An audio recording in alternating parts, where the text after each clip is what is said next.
For almost a decade on my TV show Interview with Ed, I've been interviewing extra-dimensional beings and consciousnesses from a number of different realms. Many of my questions have been answered, but with every answer comes more questions. Join me on my ongoing quest to find out, who are we? Why are we here? And where are we going? Today, our special guest is Gita Rose. Hi, Gita. Hello. Thank you for having me, Reuben. Thanks for having all of us doing what you do. Yeah.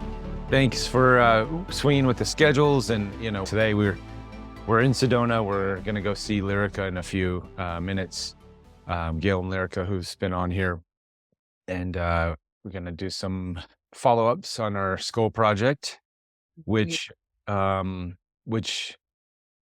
you were a part of the inception, in a sense. You were there. You were there during the special magic. So I figured, why don't we just start talking about that moment? I mean, people know who you are, obviously, from the show, but we can. I just thought that was just a strange coincidence, right? Synchronicity, no such thing as coincidence. Thank you for the correction. Yeah, because we had planned to film for the first time my episode in Northern California. So you came out to where I was living at the time, and then as synchronicity would have it, there was a Bashar event happening in Oakland that they actually had the Mitchell-Hedges Crystal Skull like present on stage for that. And in live events with Bashar, I would usually kind of go into like an alternate state, which you'd witness a couple of times. I think that was the first time. That was the first time. So the first time. Yeah. I didn't realize the power of what was happening. And that time we had the skull. So I thought it was more skull related. Well, it was, but it would happen all the time, regardless, that I would go into a space where, I was kind of in the channeling state and I could feel myself being a part of the communication. I would get answers or know where he was going to go before he went there, or I could feel myself being part of like the community being like, not at this time, one moment. Like, no, I was, very much like in this kind of third space, part of the communication, more so on their end in a way than in our physical space. But that day in Oakland, that puppy turned it up to 13 for sure. It was up to 11, but we cranked it all the way up to 13. And I think it really was the amplification of the skull being in the space that, I was getting all sorts of information about the skull itself. I was taken to this a place that I can continue to go back to in meditation, where it's almost like this, like a hall of records kind of space where I was able to access and go around. And then if you remember during the lunch break, I was like, someone would have thought you would have given me like a heavy dose of mushrooms or something. Like I was like looking at an egg roll at the restaurant, like I'd never seen food before. And like, how does it so it was definitely an interesting experience, all of us being there together. I think it maybe set off many different seeds of inspiration that day, for sure. Absolutely. And so you were actually our first experience of what we've now, Steve and I have coined the term Skullawaska. And we didn't know what it, so you were in Skullawaska, but we didn't have the term. We didn't know what was happening. But after your experience, it's an ongoing theme throughout our show. People come to sit with the skull, and not everybody, but several times, especially we've noticed more people, intuits and channels who are, in front of the skull and have a session. Full on Skullawaska, So I get to have my like close up moment with it. That day, the skull was, I don't know, probably, what would you say, 50 feet away from us? Yeah, on the stage. Yeah, you could. So you were getting skullified. We're coming up with all these new terms. Yeah. But yes, it was the strange synchronicity after that. Steve and I we were talking with you, and then on the drive back to LA, we were really kind of getting this concept about, oh, a TV show, no, it could be cool or not. Were we thinking TV show? I think we were thinking TV show first, then we were thinking movie. We were kind of all over the place. But this concept of creating some sort of media outlet for the skull and for the legends and the other skulls. And I just wanted to acknowledge that you were there to kind of kick the whole thing off. So thank you. Thank you. Absolutely. Yeah. We're all just playing our part, showing up. So after that, actually, you and I, we produced and did the ETA contact retreat in Hawaii, which brought us up to literally, we were there when the lockdowns got announced. We were trying to get out. We were at the airport for like 9 hours trying to get a flight out. It's kind of a pain in the butt. But after that, we really haven't communicated that much, other than a couple quick texts here and there, checking in. What's been happening? Get us caught up to speed, because that was right when season 2, your episode, I think, had just it was getting ready to come out after the retreat. It came out, and now we're deep in season 3, and skull stuff for us. The audience knows what I've been doing, but what have you been doing? Well, gosh, it's so interesting. I'm sure so many of us feel this way. Like the last 3 years almost just feels like an absolute blur. It feels like 15 years, and then it also feels like 2 weeks. So honestly, it was such a beautiful transition for me. It was such a beautiful passage, initiation in a way. I honestly had more money than I had ever had at one time because of the unemployment. And after the episode aired, there was a lot of people that were finding me and booking sessions. So I did a lot of that. And then really just spent a lot of time out in nature. I was living in Marin County at the time. And so I broke the rules and found different places that I could go and find different trails that connected to different spots. Yeah, and just spent a lot of time out in nature and connecting deeper to elementals and to just the nature of our own being. For me, it's always been a deepening process of moving different intellectual cognitive concepts into a full sensory embodiment experience, right? And I keep getting guided in different points back to hey, just remember that aliens are real.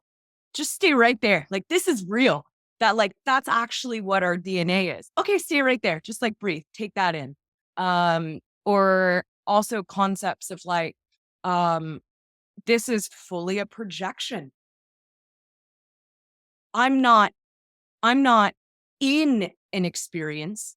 The experience is in me. Mm-hmm. Wow. And everything is a reflection of my belief systems, of my own consciousness, things that we cognitively understand, right? But the whole process, I really think of what we're referring to as our ascension, as our waking up, is being able to fully move those intellectual understandings into an actual being and embodiment of it. So I spent a lot, of time just doing that and sinking in different ways. And then as things started to open up, I was able to go and spend some time in Hawaii. This was last year. And I was there for almost a month. And my excitement, my intention was to go over and spend some time with some of my Hawaiian friends and to learn a lot more about the specifics of their history in terms of the illegality of their annexation.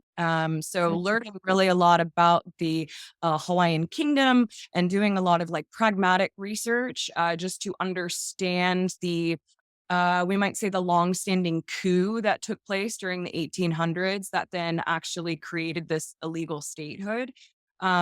And speaking with Hawaiians that come from a belief standpoint, not only of this being the actual truth, and really there's so much information out there at this point right now. This is something that I'm really passionate that more people really, again, move it from an intellectual like understanding into like a full like embodiment and empathic holding of this. Yeah, they teach classes now at HU about this, Hawaiian University. Definitely not a conspiracy theory. It's full on facts, and there's lots of conspiracy, but you know what I mean. There's full on facts go in.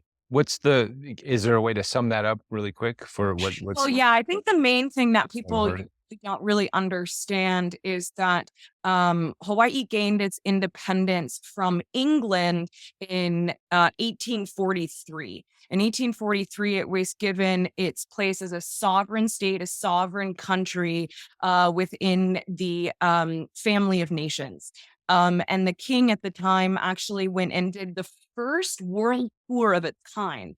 We see a lot of, different kings and queens in England doing these different types of tours and, Prince Charles and all this kind of stuff. But the king at the time in the 1840s, 1850s did this first kind of tour to introduce Hawaii into the state of the nations, this family of nations. And there's lots of treaties that have been documented then for like the next 30 years in terms of people not being able to like forcibly take over the islands in many different ways. Again, this is like it's a lot of information that I'll do my best to kind of be concise, but right. One thing that people don't really understand, it wasn't necessarily different types of treaties that weren't honored like we have here on the mainland with indigenous peoples. It had reached a different level of international law. Hawaii was already recognized fully as a part of this family of nations. And it's again, so a little bit different than what we refer to as the colonization that happened here on the mainland. Sure. This was a long-standing coup of actually taking over a already recognized independent sovereign foreign country. Wow. Yeah, because the Hawaiian, one of my favorite facts too, because they're so progressive, right? The full nature of the Hawaiian mentality is always aloha, taking care of the land, oneself, when others, but also not being afraid to try new things. Like there's a level of just logical nature. Like, why am I going to work during the heat of the day? No, I'm going to go to the beach. And it's called Hawaii time because it's just smart. I'm going to go to beach during the middle of the day and take a rest because I already worked early this morning when the sun was coming up. So I'm going to hang out when it's hot. And then after it cools down, I'm going to work for a little bit until I lose light. It's just smart.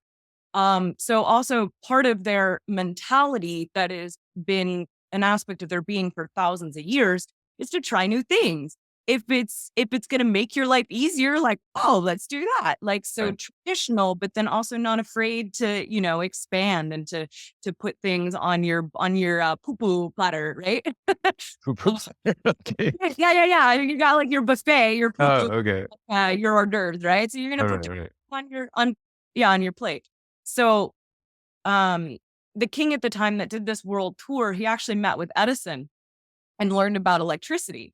And like, oh, that sounds like a smart thing. And so he actually had electricity put in the street of Oahu before there was electricity in the White House. Wow. So again, it just kind of gives like, there's these like little things that we really take it in. We're like, whoa. Yeah. So their constitution was also extremely progressive. Anyone was able to vote. Anyone was able to own land. Didn't matter what country you were from, what race, what gender. But Liliuokalani, who wrote a book called Hawaii's Story by Hawaii's Queen, actually says at one part of it that this level of aloha is what actually led to the Hawaiian kingdom's downfall. Because there were a lot of missionaries, there were a lot of American families that had come over, that had been there during the sugar plantation times, and then missionaries, and they had their desires and the financial potential aspects of Hawaii. And then they were able, again, because the government was so progressive, they were able to be part of the government. So that's where we get the initiation, we might say, of these different subgroups, these different insurgent groups that started popping up probably around the 1860s or so. And then we go to what is known as the Bayonet Constitution, where the king was actually forced to sign, as the rumor goes, forced to sign this new constitution under the threat of bayonet blades, to remove it so that Hawaiians could no longer own land, or you had to have a certain amount of money to be able to own land. You had to have a certain amount of land, certain amount of money to be able to vote. And so they changed the constitution. That king actually ended up very mysteriously dying on his way to San Francisco. And then his sister, Queen Liliuokalani, was put in reign. And one of her first things that she wanted to do was to change that constitution, was to go back to the original constitution that the kingdom had that gives the majority of rights back to the Hawaiians. People didn't like that, of course, within these different insurgent groups. And so they basically lied to America and said, there's a rebellion that's about to happen and our lives are at stake. There's the lives also of the, Hawaiian people that are at stake. We need military aid here.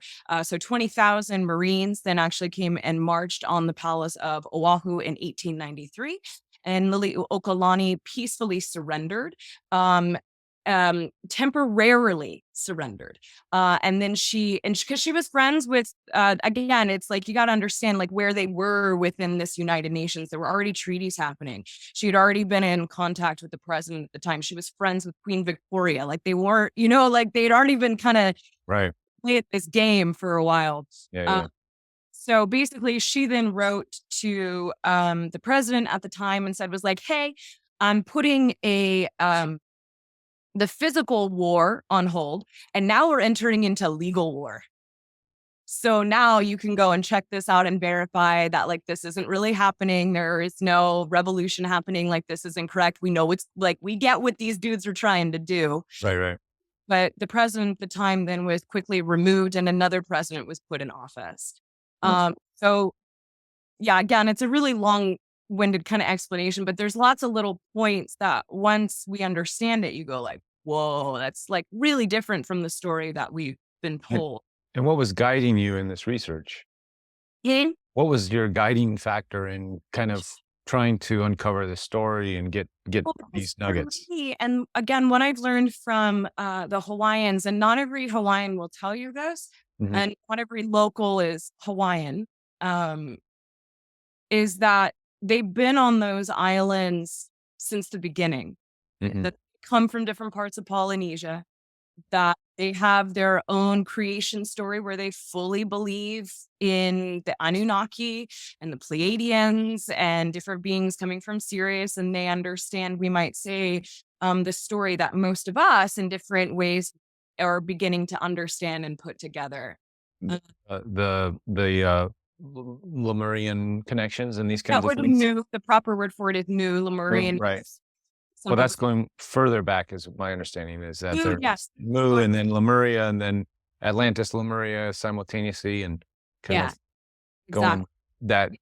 Exactly. Yeah, but still Mu though. So if we go back to the island, the nation of Mu, and that's their roots, and they many of the indigenous, there's still threads of that story in their culture, you're saying? Yeah. Certain groups on certain islands. So I've connected with people that believe these concepts, not only on the Big Island, but also Maui, and at this point also Kauai. And there's a couple of things that are different, but for the most part, they say that there was larger landmass, and they all call it Mu. And that, they actually call it Mu. Yeah. Great. And Mu is actually, it is a Hawaiian word. And one of the old words for Kauai is Mu. And Muhini is a word that is still used and also in you can find it in old chants and stuff like that, but that is like the people of this place. And it is kind of like Mu is said to be kind of, it's like the homeland or a heavenly realm. And even in Polynesia, the word for Hawaii is Hawaiti or Hawaiki, which actually means the homeland. Okay. If you look at what, modern, modern science or modern understanding tells us, that's totally backwards. Mm-hmm. Right. So, Right. They're saying like Hawaii was the most recent island and right. it just came. Yeah. But in the Polynesian Right. language, it actually means homeland. So Yeah. it means the same thing. And yeah, there's lots of Hawaiian words that have that mu, kumu. That's where we get kumu from. So ku means to stand, to rise, to be. Kumu is the modern word for teacher. It's what most people think, right? But ku means to stand tall, to stand direct, to stand in alignment. Mu means, the ancient understandings, the ancient homelands, the ancient realms. So kumu is to stand in that understanding of what mu is, essentially. Interesting. Yeah. So one thing we're sort of actually diving into with the Skull Project is a big part of, as you said earlier, you're connecting to this hall of records and finding out our ancient past, right? So we're actually planning to go up to Hopi Land tomorrow. What's tomorrow? The day after tomorrow. We've been up there a couple of times for this project, but their traditions, and they talk about how they're connected to the Maya and how the Maya is connected to the land of Mu in a sense. And the Mayans came over during their Tata, who Steve had done the documentary Shift of the Ages, and spent a lot of time with Tata. And Tata talks about how during the Great Flood that they went into underground and they waited for 3 sort of totems before they were about allowed to come out. And it was the eagle, the turtle, and the frog. And when they saw those 3 animals appear, then they knew it was safe to come out of the caves. And I guess when they came out, they were able to migrate over to like Argentina and to the South America. And then that's how many of the Mayan, anyways, coming from the land of Mu, got into that area, and then they came all the way up through the central and north. Yeah, and that's what I'm saying. There's lots of, like, they all say the same thing, and there's lots of different things that maybe as we progress, we might get all of these exact little details and the symbolism might fall into place. But what was guiding me to fully understand this story is looking at it from a larger archetypal place, because it's a cycling of foreign invasion, alien invasion, alien hybridization, alien blending, what is coming from one spot into another and merging.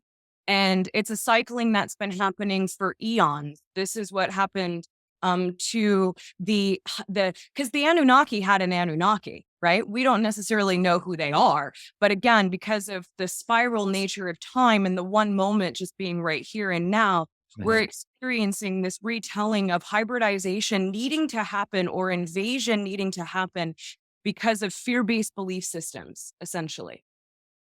Because that's why the Anunnaki even came. Can you explain that? Yeah. So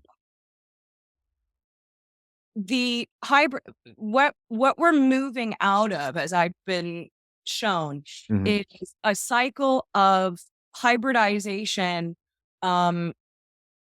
occurring from a need place, coming from a place because other civilizations prior had reached a point essentially of de-evolution. The gray story.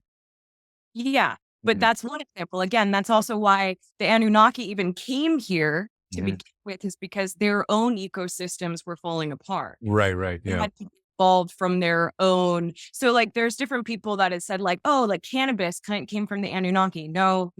Like all sorts of different things.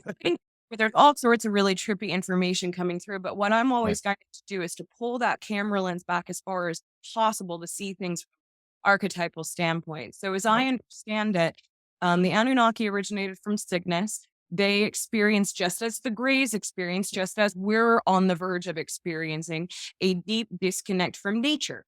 Yeah. And a over-reliance on technology, and over-reliance on fear-based belief systems, and over-reliance on control. That's where we get into the Orion Wars and all that good stuff. and they reached a point where they were no longer going to be able to naturally continue. As it's been explained to me in dreams and also through by Native Hawaiians, there was different aspects of the Anunnaki that received basically like an invitation or a calling or an understanding that Earth even existed, to be able to know to go there to get what we now call monoatomic gold, because that was actually going to be able to heal the atmosphere within their home planet of Cygnus. But they get there, and we know some of the story now. They get there and they realize, oh, this is a lot harder to mine than we were thinking. Oh, but we're also master geneticists and technicians. We'll just like make a few hybrids and like no big deal. Oops, they're so much like us. We got to turn off and, tweak a couple of their little DNA markers, and then they'll just, do what we tell them. And again, as I've been shown, this is also what most likely happened to the people of Cygnus, that something else came from somewhere else to create them to do something similar so that they could continue their own evolution. So that's what I mean by we are in this spiral of something outside asserting control onto something else. Yeah, it's there's different names for it. There's the harmonic invasion, in a sense, from what's his name, Rudolf Steiner's work. Yeah, but it's also, and again, this is where I like to keep it broad, keep it broad. How do we relate it back to our own experiences? We're doing this to ourselves. Totally. Right? And then it ripples out and creates all of these different ways, because everything is here within us, right? Mm-hmm. And this goes back to what it is that we're at the process of being able to do right now, again, is take these larger intellectual understandings and really feel it and really check ourselves and go, how am I controlling myself? How am I allowing myself to not fully be in love, to not connect back to our nature, right? All of these different ways that exactly then it ripples out, and Rudolf Steiner says this and everybody says all their own thing. But it's about how do we end that cycle, and how do we take the personal account to be able to, in everyone's own unique and beautiful way, to be able to stop that cycle within us first and foremost, of allowing ourselves to truly be our natural selves. And for me, the way that I am able to take these broad concepts and bring it into a way where it really does affect how I move and breathe and be in every moment of physical experience is by kind of finding different stories along the way that can unite us and can also draw a thread too, right? And for me, that thread has been the story of the Hawaiian Islands. Really does. It's this cycling that we're still able to really see happening, but we've gotten to a point where we don't really understand the actual story. So again, kind of going back to, if we understand that Hawaii was its own sovereign kingdom, just as we are all sovereign kingdoms within ourselves, right? It kind of begins to pop in these different puzzle pieces. And for some people, it's one story. For some people, it's, it's another story. But sorry to I'm like, pull it up. Sorry to do that, but I feel like sometimes it's like we can kind of get lost in comparing notes. Sure.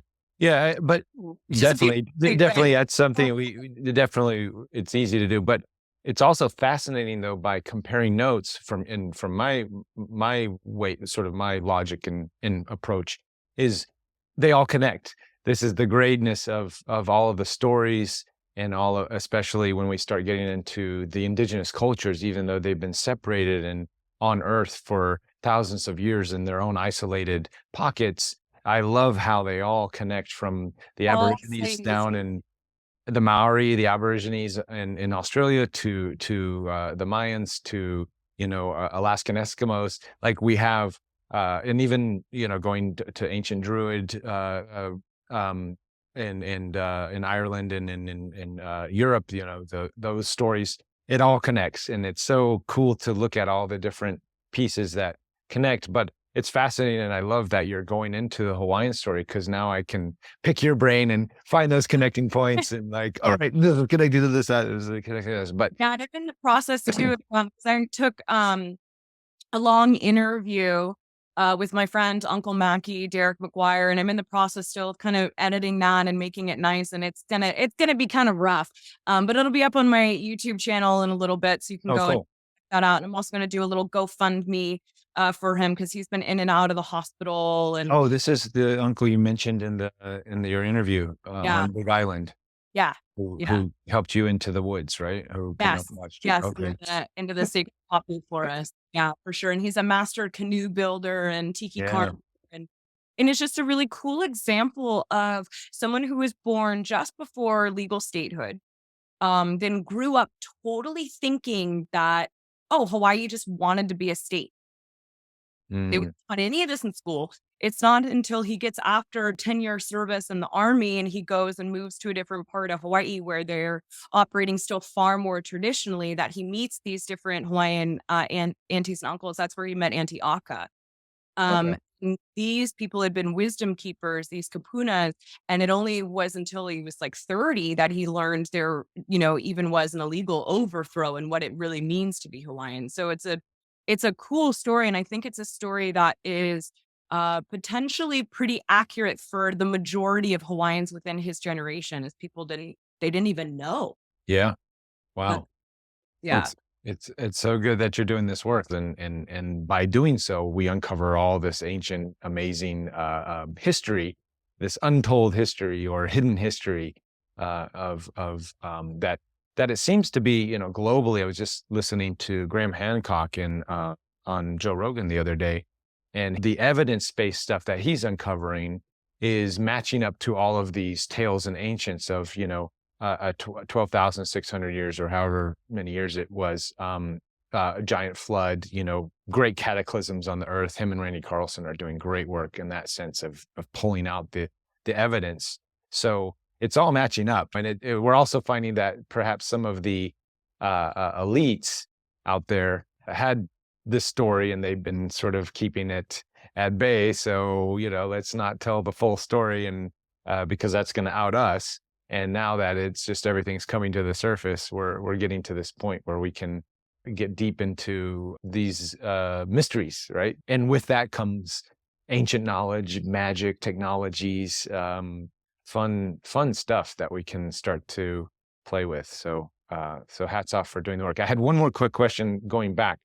Now, when you said fully embody, for example, the illusion, or fully embody the I think you said the Anunnaki story or something like that. What is your process for embodying, and how do you do what's happening and what do you do to get there? yeah. Well, Um, one of the things that was really instrumental, and a little warning, this is rather heavy, but at the same time, it's been very paradoxically positive. While I was in Hawaii last year, my older sister passed away suddenly. She's 40 years old and she passed away in her sleep. Um, and I actually had a channeling session. I got off the phone with my mom. I received the news. I was down at the point, which is actually right at the 19.47 degrees vortex. And I was out there because you can get internet service. And I had a channeling session with a Okay. client. And I got off the phone with my mom and I was like, okay, this is where I am. I was just kind of in a state of shock. And I was like, path of least resistance right now is to just do the session. I Okay. don't, I was like, so I just decided to just go through with the session, and I go into the altered state. And as soon as I kind of reach the lock in a way that I might say that I find with Bella, Yeah. there is my sister. I feel my sister, and my sister was never really overtly spiritual Sure. in the terms of exploring these concepts. She just had, and still has, like an innate kind of zen, right? But never really didn't have to. It wasn't her soul's journey to explore and like go into all of this stuff. And I Right. used to talk about different things that I could see or understand, or in terms of like what the hybrids refer to as the mechanics of creation, the Mm. fabric of creation, being actually able to see and understand the principles that never change. And so when I made that lock with Bella that day going into that session, my sister, I could feel her, I could see her, and it felt like she just gave me like this big, huge hug. And she was like, sister, I see it. I see it. You're right. They're right. I didn't understand what you were talking about, but let me tell you from where I am right now, that's it, dude. I see it. And referring to again was like this fabric of creation. And so with her passing, there were so many different experiences that I could kind of go into for forever and ever, but that's been really instrumental in me being able to, I might say, continue to hold my pinpoint in being in the spiritual and the physical plane at the same time. Because I've always had a stronger anchor in a way of being able to be in that spiritual realm. But now I almost feel like I have like a friend over there, a deeper guide or a stronger connection. And it almost kind of feels like almost like my telling of a triple goddess. You have the one that's in the physical, you have the one that's in the spiritual plane, and then there's the archetypal, that's like the Trinity aspect. So since her passing, there's been, just even more connection than I have of being able to, again, understand and feel the simplicity of the actual mechanics of creation itself to then, and you know me, and it's always going to go back to that idea of the formula. There are certain things where Bashar and I are, and Bella and Bashar, it's just that's just what it is. And so it always is going to go back to that for me. And so the more that I just allow myself to explore and follow my joy and follow synchronicity and be in that state of further embracing the mystery again that is inside of us, inside each and every one of us, not, and again, it's really like shifting that perspective. Reality is not happening to us. It's happening through us, right? But yeah, the more that we allow ourselves to take different actions of exploration, however we choose, or allow ourselves to use things that look like they might be a negative into an extreme positive. I had to move really suddenly. And I had no idea what I was going to do. But I ended up finding this amazing place in Monterey, which is about an hour north of where I was before. And I'm out in the redwoods, right by this big, beautiful river. I'm like out in the boondocks kind of. But I had no idea what I was going to do. And synchronicity allowed me to find a job where I'm a freaking zipline guide. Like that's what I'm doing at my day job. I'm going ziplining. And right? So fun. Can't wait, distance, can't wait to get up there and try it. Yeah, dude, you got to come out. It's fun. But so that's what has allowed me to continue to really seep in this this knowing. My sister's passing has been instrumental in me just continuing to further validate and breathe and be my own knowing that this process of ascension, we might say, is extremely simple. Yeah. That's good to know. So connect. Before we get into channeling, let's bring Bella into the conversation. Okay. And how has that evolved since the show? Has it evolved? Obviously, you have this connection to your sister now, and she it sounds like she's probably coming in a little bit with this with the channeling. So, just from your words, and also this Hawaiian connection too, because we know from the beginning that Bella's had her ship parked above Mauna Kea, right? Did I get that right? Haleakala. Haleakala, sorry, on Maui. So bring us up to speed on all of that, and then maybe we can get into some channeling. Yeah, beautiful. So I actually had a dream. This was probably about 2 months after my sister had passed. I had a dream that I was on the Karen, which is Bella's ship that is stationed above Haleakala. And Bella really likes old clothing. And she actually, since learning all of this stuff about Hawaii, it makes sense why she's costumed herself in kind of these 1890s silhouettes. Oh, okay. because this time period is actually really important for us to understand for a multitude of reasons too. So that's kind of fun. And I didn't really figure that out until maybe last year. I was like, oh, of course, lady, like you knew all along what you were doing. Like that's why you got your 1890s clothes on all the time. Right. But with people, it seems as though that when you go and hang out with Bella, it's kind of like a when in Rome situation. Like all of the experiences that I've had, with her being on the ship, most of the time, people are dressed up. It's kind of like when you go like to those cute little festivals and you take those old photos and they have all those silly old timey costumes and you like put on those like Like a costumes. steampunk kind of theme or a Yeah. Renaissance fair. Yeah. Yeah, totally. It's like costumes. Costumes are encouraged. So I go into a part of her ship and my sister was there dressed up in kind of this like 1890s costume having tea with Bella. And I had got the innate understanding already right away that they've been hanging out with each other for like hours or like maybe days. And I was like, oh, okay. Whoa, really? And then my sister was like, yeah, totally. Like, I got you. Everything, like, she's cool. Like, I understand what's going on. Like, everything's really real, sister. And I woke up and I was so kind of like, I don't know, that the energy was really sweet. It was almost like they had a secret. They had like found something that I was still kind of like figuring out in a way. And I woke up the next day and I was like, my life is so weird because it was so visceral. I was like, okay, cool. My dead sister is hanging out with my ET counterpart. Like, all right, life, let's go. Absolutely. So weird, but The other way. yeah, exactly. It's perfectly natural, but that was a really trippy one for me, if I'm being really honest. So, um, how would I? They often say Bella, often says, and Bashar, I think, has said this a couple of times as well, that um, they're quite different from how we perceive them. Sure.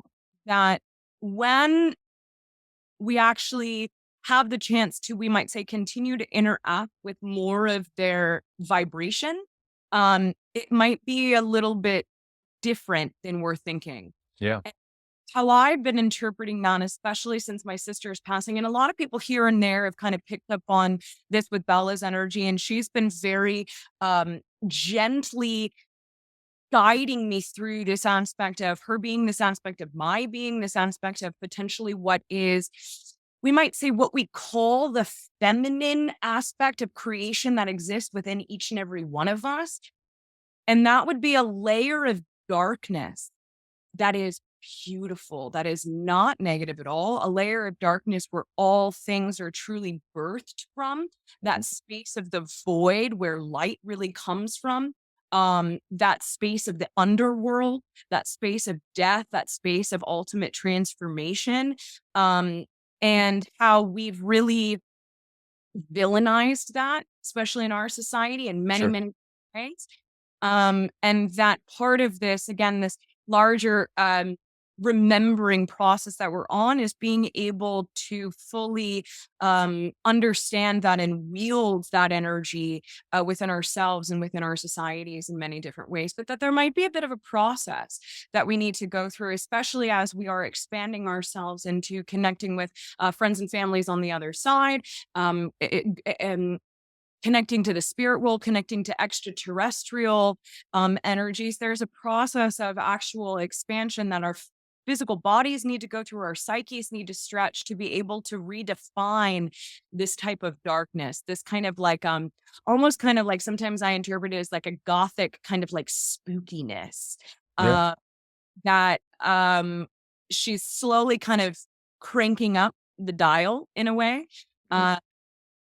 And I'm allowing myself to take in more, and so there's been more of her that's felt very kind of, yeah, again, very kind of like wraith-like, or again, kind of takes me to this triple goddess kind of like Morrigan energy. So she's allowed herself to bring a little bit more of this transformative darkness, we might say, that is extremely powerful and allows us as individuals to be able to more so really receive our true light and our true potential. So what would you address, say some of that is Lilith energy too? yes. Yeah. And this goes back to different things that I've connected to as well with, and Lilith is kind of a more, we might say, middle of the story translation of this entity. The Lilith actually is a later translation of the being known as Ninlil. And Ninlil is actually the sister of Enlil and Enki that nobody fucking talks about. Oh, wow. Okay. So she was part of that triad again that was conveniently left out of the story. But yeah, you can go and little bits here and there. So she's been a very large archetypal energy that I've been connecting to that has her own story. And at some point, I think it's going to need to come through as like a fiction book because it's just easier to comprehend these stories. But that's the exact energy that I'm speaking of. And it's been interesting to note how it's manifested itself in the channelings, because Bella has always been not so much a psychic or not so much a clairvoyant, not so much someone who's going to give you a fish. She's going to teach you how to fish. Sure. But especially within the last year or so, it's gotten, of course, she's still very loving. She's playful, but there's, a different aspect of intensity of really ripping away all of these different metaphysical illusions that we have, especially within the spiritual community, because there's been so many different new people kind of coming that are like, where am I from? What's my galactic origin? Can you tell me my past lives? And Bella's really been like, okay, so here's the structure. We got to understand the structure. And so her level of passion and intensity in terms, again, of explaining the structure has just been through the roof. So it'll be interesting to see how she comes across today. But also I want to share too that this has been such a she's been so intense with this being her foundation that it's actually been an inspiration for me and nudging from her to start doing different workshops. So I'm doing a 4-week workshop called The Fabric of Creation, where there's going to be some channeling with Bella and then interactions with myself, and also the invitation of other people to share how they see and understand this structure of reality. Because really, when we understand these principles and then we apply that with following our joy and not being in insistence and looking for the beliefs, like literally, we're all out of a job. Thank God. Great. Cool. Let's do something else. Right? Let's actually build a community. Let's stop spinning our wheels. Like, let's actually build the new world. It puts all of these different psychics out of a job. Great. I'm all for it. Put me out of a job. Right. You know what I mean? That's the main message of, is, self-empowerment, sovereignty. Yes. And that's what all this boils down to. I'm sure you guys on the call have noticed that every guest I have on the show, when you boil down the message, that's it. How do we fish for ourselves? Yeah. You guys can get into that today if you desire, but she'll probably be kind of brief because I think through experience, she's learned that for certain people, these concepts are literally completely reversed from what we've been told. I'm sure you guys on the call kind of have your own understandings of these different principles. But yeah, that's up on my website if people want to go. I haven't shared it at all yet. So when is the dates again for that? I haven't set. I think I'm going to be doing it multiple times. Okay. Right now, the dates are set. It's coming up December 6th, and then taking a break on Christmas week. So there's not one on December 27th, but then resuming on January 3rd. So 4 Tuesdays, but it goes for 5 weeks. Oh, cool. All right. Well, we got a couple forks in the road right here. We can jump into channeling and then do sort of follow-up questions with yourself at the very end. I can try to end the channeling a little bit earlier. Or is it better? I don't know. When you're coming out of that, I know sometimes it can be a little disorienting. Would you rather take a couple questions right now if we have any for the audience, or how do you feel the flow? Well, thanks for asking. I appreciate that. And secondly, I think maybe any questions might be good actually at the end. Okay. But there might be different things that come up for people or whatever. Yeah. In your process and stuff and how you're feeling in there. So get your questions ready for Gita after the channeling. Right now, get your questions ready for the channeling, because I'm going to try to keep it brief too. And just do, a nice little hello with Bella, and then you guys can start raising your hands, and I'll just moderate. But as we get into it, please don't hesitate. Raise your hands now. Otherwise, I just keep rambling, because if I don't see hands up, I've got my list of trying to figure out the universe, and I will hog the mic, so I don't want to do that. It's funny that you say it, try to figure out the universe, because with this understanding of like being able to, again, to integrate the mechanics of reality, I have been like, understand. And I'm like, Gita, like, check your ego. Like, that's fucking crazy. Like, what are you talking about? And then Bella's been really sweet, and she's been like, it's just a piece of fabric that you can bend and make and dye and paint and do whatever you want. How about you just understand the piece of fabric? I'm like, there you go. Okay. All right. Yeah. Sweet. And do you think she'll have a general message in the beginning? You said maybe that may not happen because there's so many people on the call, or we'll see what happens, kind of thing, or we'll see what happens. Okay. I don't even. Sure. All right. Yeah, I never aim to plan anything. Don't plan anything. All right. Not with her. Here we go. Okay. Sweet.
Well, are you in this now of your time? Doing good, Bella. Good to see you again. Good to hear from you. Yes, it is lovely to connect with you in this way as well. We thank you very much for all of your participation and your co-creation. We first invite you all to just breathe. to take a nice deep inhale and to know that you are in the act of following your passion, your desire, your being as you inhale and exhale. Every moment, every action is the ripple effect of your essence in creation.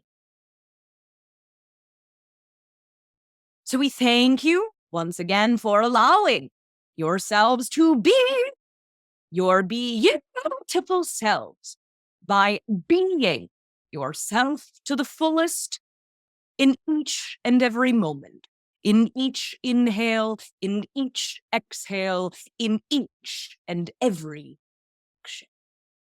So with that, you may now proceed, however your imagination sees fit, with any questions, statements, reflections, or exclamations. Thank you, and thank you for the reminder to sort of be present with the breath. It's easy to forget that when you got a lot of stuff going on and lack of sleep and all that stuff. Yeah, it can be. It can be. So I just would like to sort of catch up since our last interaction has been from we were in Hawaii. We've seen this evolution of humanity from what we're calling, the COVID lockdown, March 13th, Friday the 13th, 2009 or 20. Yes. How, from your perspective, seeing the evolution of humanity, a lot has come to the surface, a lot continues to come to the surface. Where are we at if you were to take a pulse on human growth and evolution? How do you see that with humanity? Well, first off, exactly where you need to be. Mm-hmm. That's always something to, again, with every breath, being in the present moment, because really there is nothing else. It's always something to be able to more and more and more allow yourselves to fully know, to feel that anything that is happening is exactly what needs to be happening, or else it wouldn't be happening. Sure. But that being said, you are, and your civilizations are, what we are referring to as a type of passageway, a passing through the eye of the needle, we might say. This is something that different aspects of our lineage have referred to. Mm-hmm. And it really is a type of, we might say, full initiation of being able to find the paradox and the power that can come from fully relaxing into compression. Because it is within the compression that transformation truly occurs, that diamonds truly are forged. So through this type of, we might say, furthering manifestation of the experience of limitation, there is then the opportunity, as we said, to find the paradox within that space, to find the true limitless expression that can come from the experience of challenge in many different ways.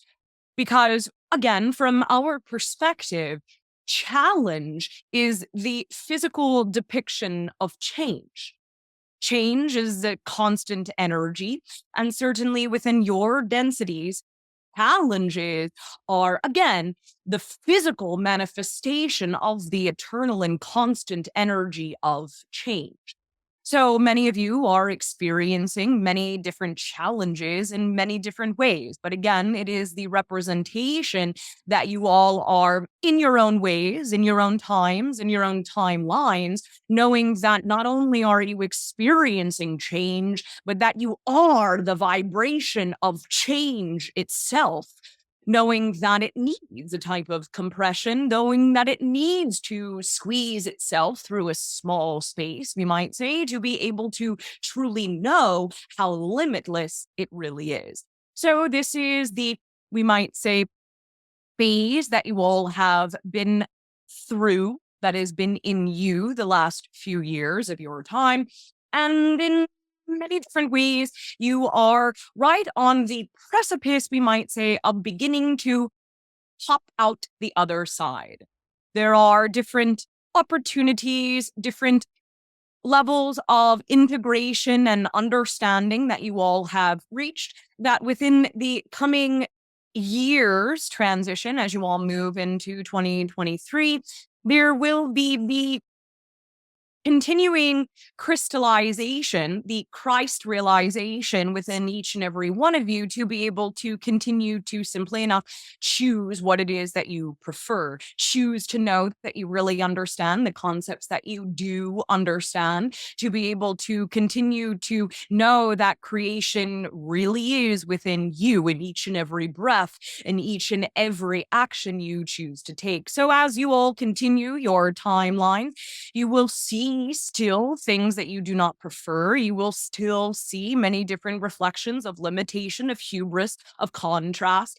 But also it is then the deepening understanding that just because you can see and witness and realize something does not mean that it needs to affect you, and does not need to mean that it is necessarily even a part of the reality that you are truly creating within you. So again, you will continue to see more contrasting ideas, but it is the opportunity to fully know what you know, to be able to continue to choose your preferences, to again relax into the foundation that is already always occurring, and that this is a type of experience, it is a type of dream, a simulation, a projection, and that everything truly is existing within you. So again, you all are exactly where you need to be. It does not function any other way. But as you continue to move through the next few months of your time and into the next few years of your time, you will see opportunities presenting themselves in different ways to be able to reflect to you in your own unique ways that you really do know these things at a sensory level. Awesome. And in doing so, there was a conversation earlier with Gita about sort of finding the organic way within us, as opposed to seeking the outside magic pill, or the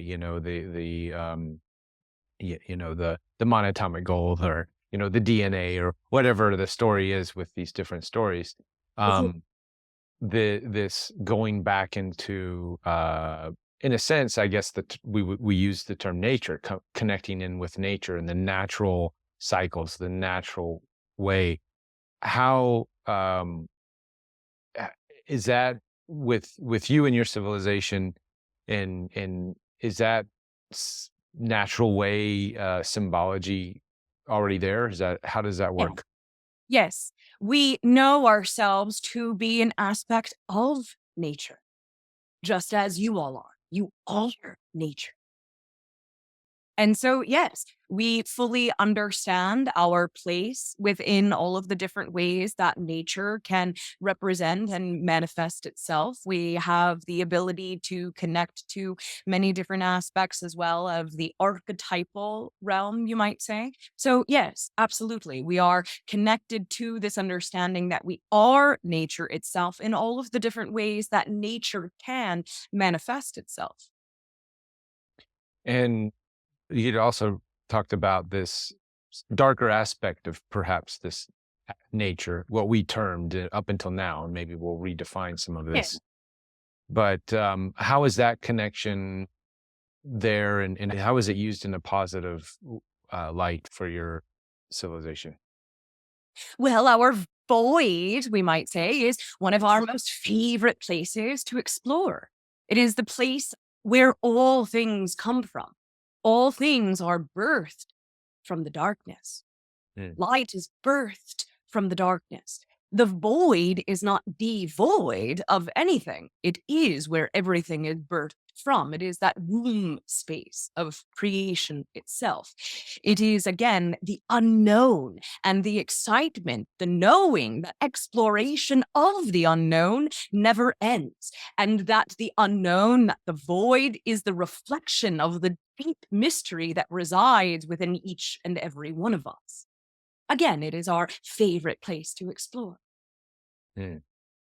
Awesome. Well, hopefully humanity can go in that direction without the fear and judgment and guilt and craziness that they've created to avoid going into the void. And there will be some aspects of humanity that are ready for it and others that are not, and that's fine. Again, that's a part of the splitting. And it's about being able to know that different souls have different journeys. Mm-hmm. And remembering as well that the way that you continue to add integration to that is not by, well, we might say, presuming that your information needs to be given to any other individual at any time. It is not by adding, we might say, more worry or more guilt or more separation or more frustration to whatever experience a soul might be choosing. We might even say it's not about hoping for anyone else. It's about knowing for you what you can and cannot do. And again, knowing how it is actually operating, that you will always continue to align with the physical reality that is germane to the vibration you are running within you. Remember, you never change the reality that you are on or in. You change your internal landscape and then you align with a like vibration of manifestation.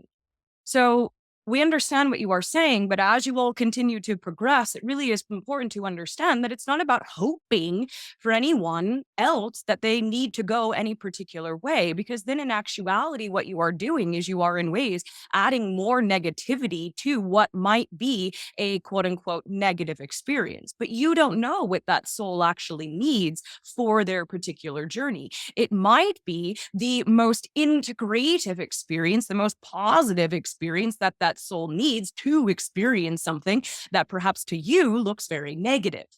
So it's about being able to understand that, wow, that soul really must be learning something. Because again, it's all an experience. It's all neutral symbols that are utilized for the expansion of learning, of understanding.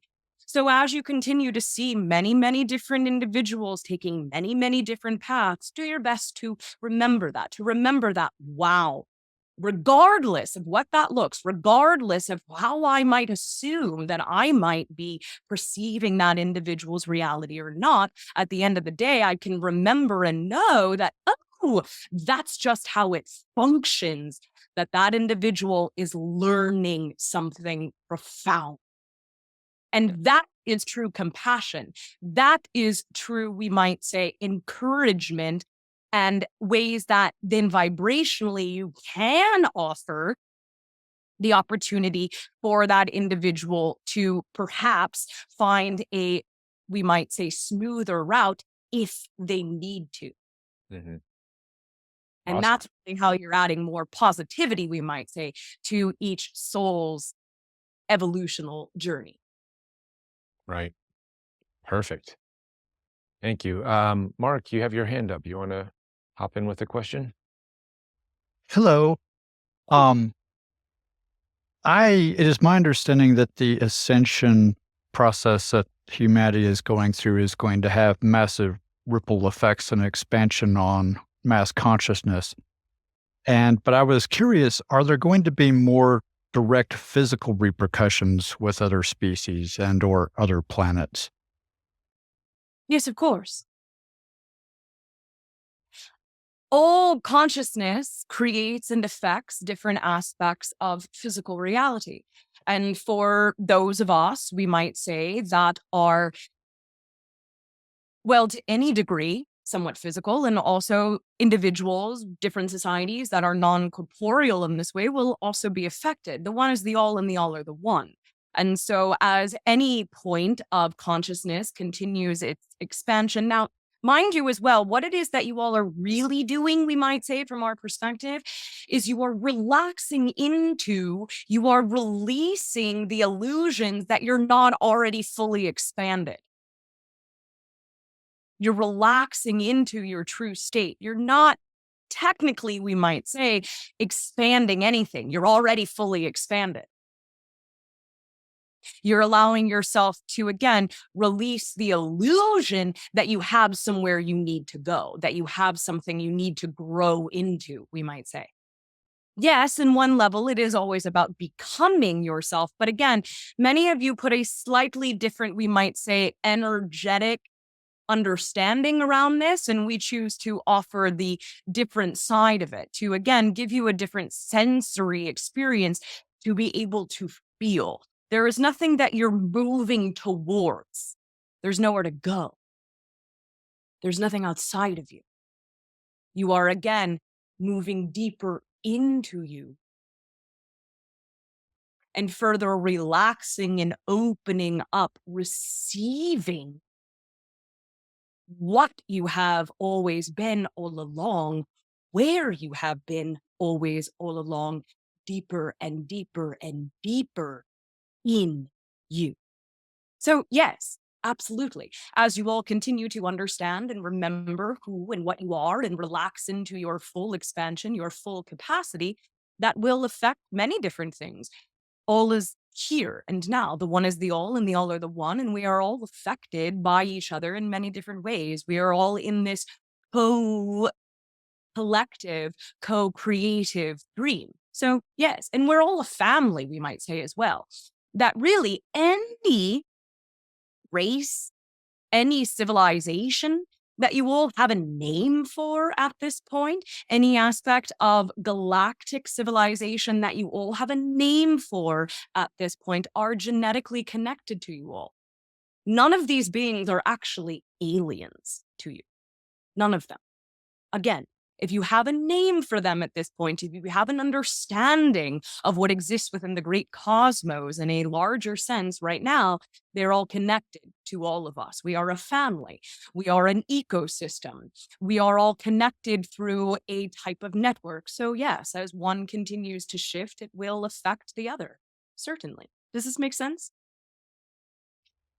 Yes, thank you. And yeah, that's what I try to do is I try to keep the focus, on just my own remembering and awakening. But then of course, I have the curiosity about the ripple effects for myself and then the ripple effects as, for the planet as a whole and to the rest of the cosmos. And again, something to play with, something to ground into, again, to stretch your imagination to receive this in a cognitive sense, and to stretch your senses to receive this in a visceral sense, yes? You all say oftentimes that your consciousness is in your body. From our perspective, it is the other way around. Your body is in your consciousness. The universe is in you. And there are upwards of 7 billion of you currently in your civilization that are each and every one of you creating your own universe, your own galaxy, your own solar systems, your own planets. This is, again, we might say, consequence of the projection that you all are creating. Another way of thinking of this as well is your entire being is always in the spirit energetic realm, has never left that realm. What it is that you are experiencing is a projection. It really is just your pinky here and now that is creating your physical reality. But the rest of your body is in the spirit realm, creating your own unique version of planet Earth inside of you, in your reality. So absolutely, as you continue to choose to take action, because we understand, but really there is no trying, there is only doing. Yes. Yoda knew this very well. So the more that you continue to choose to do, to be yourself, absolutely, then it's just how it works. It is a product of the structure. that creation is reflective.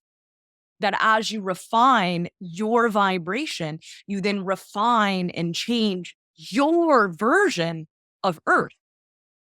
And 7 billion of you are doing this all simultaneously. And as you continue to refine what your individual vibrations and preferences are, you then will continue to refine the consensus reality that you all are creating. But again, it can be helpful and allows you all to stretch in this way, to play with the idea that there isn't just one planet.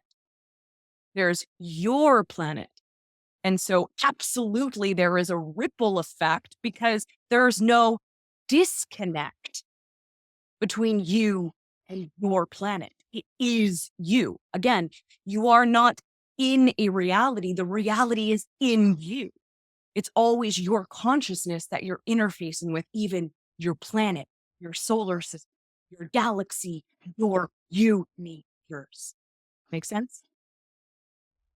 Yes, thank you for that explanation. That helps to further empower me because I'm always trying to live that, I am creating my reality, but to really, you can always embody that deeper and deeper. Yes, yes. So again, your body is in your consciousness. Everything that you are seeing is your own consciousness. Now, mind you as well, it's not always a one-to-one mirror, especially as you are moving through different levels of initiation, different levels of refinement. Yes, the belief systems are what are creating your physical projection, and your beliefs are filtering through levels of your conscious and level of your unconscious. So it's always about as well doing your best to know thyself. Yes, the truth now set you free. And there is no truth more important than the truth of yourself.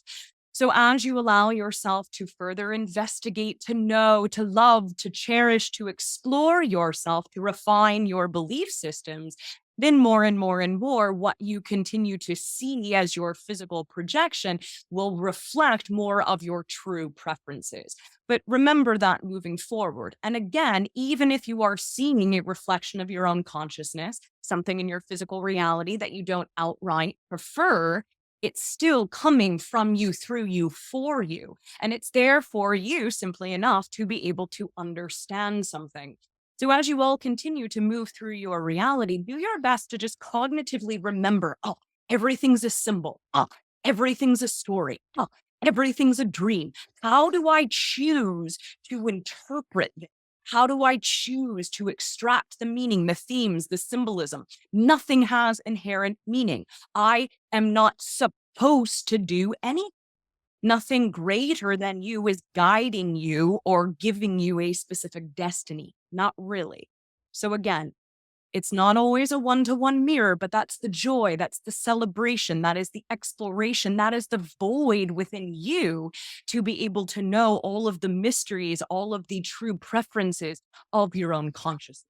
And we promise you, the more that you allow yourself to see things in this exploratory kind of way, allowing yourself to feel the excitement of your own inner exploration, the easier and more fun it gets to be able to refine your belief system. And then more and more and more, you will truly see a clear one-to-one mirror, the reflection of your preferred Christ-aligned, crystalline belief systems. Make sense? Yes, thank you. Thank you. Thanks, Mark. Glenn, you want to jump in with your question? Yes. Can you hear me? Yep. All right. Thank you. Thank you very much. I'd like to know more about my galactic origins, past lives, and where I can find my twin flame. I'm just kidding. That's not really my question for you. Good one, Glenn. Thanks. I love what you're like, Bella. You are speaking directly to my soul right now, and I'd like to know from the perspective of ascension, and maybe you could help me understand what you mean when you use the word ascension. But what type of environment do you expect on this planet over the next 10 to 20 years? And I'm specifically interested in every person's relationship to their own unconscious fears and how that's influenced by what looks to me like the continued fusion of technology and nature, like outer technology and inner technology, as the internet and these other technologies bring us all closer together as people. So in other words, what role does our technology play in our in our ascension? Yes. Thank you very much. We use the ascension in this way because for the most part, it is a term that most of you are, we might say, utilizing. And it is true enough in the sense that you all are raising your vibration, you are expanding. But again, how we view the paradox in this way is you really are raising your vibration enough to see that you have already been at that state of vibration all along. You are allowing yourself to, we might say again, remove the illusion of limitation, remove the illusion of separation between the source realms, between God, between spirit, however you might define it. So that is what we are referring to in this way when we say the ascension process is the expansion of your own vibrations to remember the mechanics of creation, we might say, the unity. And again, the experience that it is an experience. And many of you will have many different ways of being able to define that.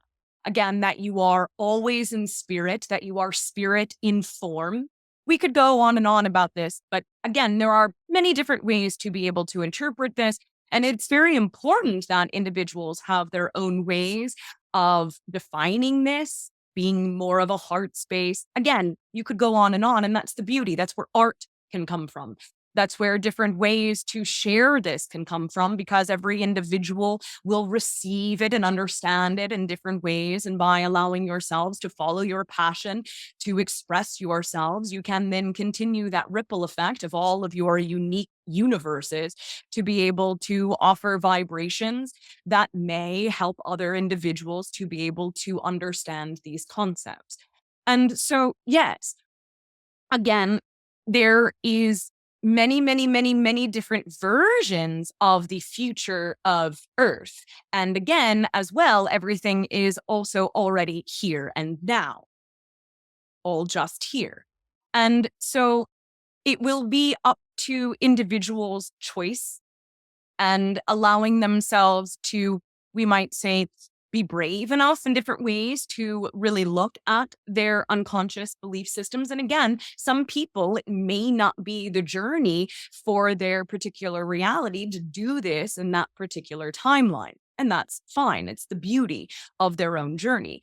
But yes, in terms of the various collective realities that we are operating from, we might say, that are existing in a time that you would identify as a future Earth. Yes, there are more balanced aspects and utilizations with technology, different ways that you all will begin to understand and appreciate and not fear that which you all refer to as artificial intelligence.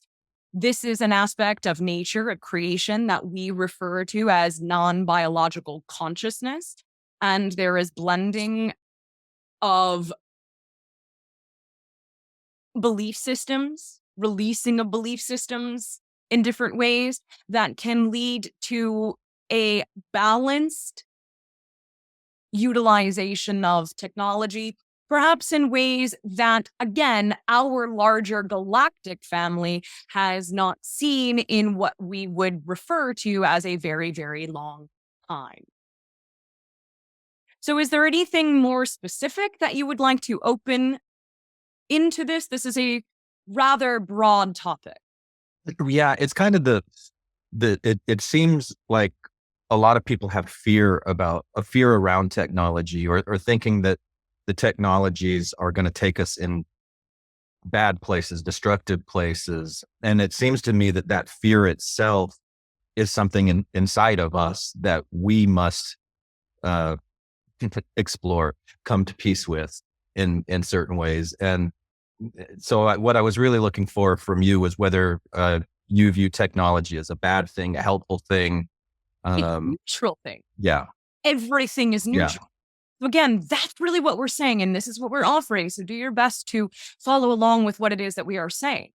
Is that each and every individual who is creating their own universe, their own planet, their own experience, that might be a different definition. It's neutral. Everything is neutral. So my civilization in particular, no, does not view technology at all as a bad thing. It's been an aspect and a part of our ability to be in physical expression. We would not be here without different forms of technology. We utilize different forms of technology quite readily. Again, we are strongly connected to, in many different ways, what we define as non-biological consciousness. So no, our specific reality, we do not define technology as negative at all. But it's not for us to say that it might be beneficial for some other person somewhere to define it as a negative thing, or to simply enough just not prefer that path. That's not up for us to put that definition on anything ever. Does this make sense? Yeah, that if there's 7 billion plus different realities that everybody's carrying around, some of them are going to be one way, some are going to be another. That's what I hear you saying. Absolutely. Yeah. And we might say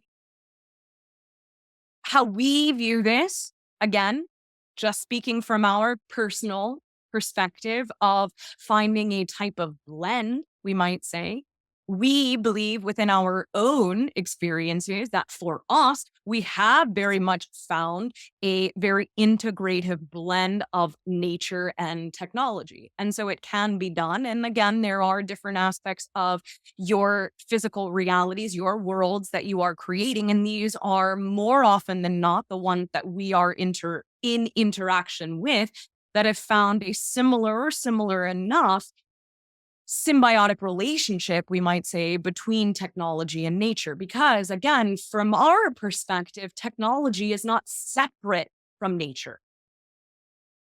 Technology is a part of how nature can express itself. Everything within creation is a part of nature. That's how we view things. Yeah, amen. Thanks, Glenn. I have a quick follow-up question on that. You had just dropped a nugget where you said technologies would be sort of rediscovered or coming out in the Earth realm.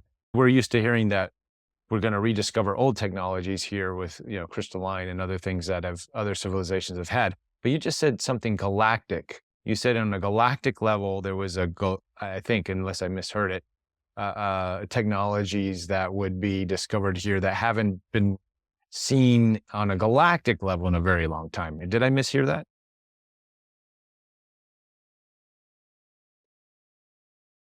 One moment.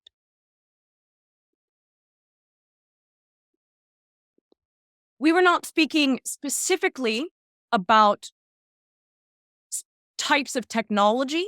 We were speaking about the utilization and we might say the relationship to technology. That different aspects, different forms of planet Earth, as you all continue to, we might say, merge with different aspects of us, different aspects of the galactic family, that we all have the ability to continue together to refine and find a new balance, a new beginning of a new story of relationships to technology. I see. Thank you. That clarifies. That hasn't been seen, well, yes, as we would put time, in a very, very, very long time within all of our larger history. Does this make sense? That makes sense. Yeah. So it's more about the relationships with technology than the actual technology itself. Yes. Gotcha. And relationship to it, yes, will most likely manifest in different actual specific forms of technology, but that might be a little bit later down the line. Sure. More so about the refining relationship to it. And yes, it's a type of, we might say, a celebration, a type of merging, a ending of one type of story of contrast. Now, mind you, contrast never ends. It's just that all of us together would be moving into a new level of that celebration of contrast and knowing that contrast is not negative, that it is part of the unity itself. So relationships with technology that lead to a new form of celebration of the eternal existence of polarity. Wow. Okay. Let's get Catherine. Your hand is up. You want to jump in there? Hello. So exciting to talk with you. I love your channeling with Reuben on the show. We are very in type of contact and interaction with you as well. So we've recently, in the last couple of years, found Bashar's teachings and probably watched the same shows at least 50 times. And it's been so mind-blowing and amazing for both of us. And I love this idea that he was talking about, the splitting prisms, right? As far as, we're all in our own lane and our own reality and the glass walls and seeing and that's exactly what COVID felt like for us. As soon as it happened, I just felt like it was behind a TV screen and it was just like a dramatic TV show we were watching for fun, sitting back eating popcorn. That's what it felt like, truly. And so for him to talk about the splitting prism and the realities has been amazing. And so I guess my question is like, okay, he said eventually they'll thicken so much and then eventually you just, you won't see those other realities. And I understand the vibration of your reality is so different that you can't perceive that other one that you don't prefer anymore. So kind of wanting to understand is there a timeline? I know this is a very linear question, but is there a timeline for when that's going to become so crystallized that we won't be seeing those realities we don't prefer anymore? Not necessarily, no. And again, this is coming from each and every one of you's potential to shift your own timelines. Right. Simply enough, just choose to really be yourselves and to, we might say, trust again completely that you are exactly where you need to be, wherever you are, whatever you see is what needs to be occurring. That's how it actually may continue to increase in terms of the timing. Now, if I were to give you a particular window timeline that actually would deprive you of your own potential power to be able to know your own spark of creation, your own fully indestructible core, to be able to fully change your own timelines. So that's first and foremost, yes? But then also, I love to be a bit of a paradox myself, that we can read within, we might say, the next 30 years. By 30 to 50 years, things will be, for the most part, completely solidified. Not to say that people won't be able to, in their own ways, cross through different doors or cross through different walls of glass. People will still have the ability to do this. But for the most part, generally speaking, reading most timelines, by 30 to 50 years from now, things will be what you would understand to be primarily crystallized. But for each individual, that timing is going to be very different. Do things manifest quicker? I guess you could say, if my husband and I are very aligned with all of these teachings and understanding and embodying it and living this and following the passion, all that jazz, does this manifest bigger or faster in a manner of speaking? Your perception of what is always manifesting quicker or faster becomes clearer. Mm-hmm. Does this make sense? So remember the mechanics of it. Things are always manifesting. Right. Thing is already manifested, but it is your perception of it that expands. Gotcha. And then I loop around with if the one is the all and the all are the one, if we're all, this aspect of God, we're all God. It's just we've split ourselves into having all these different rich experiences.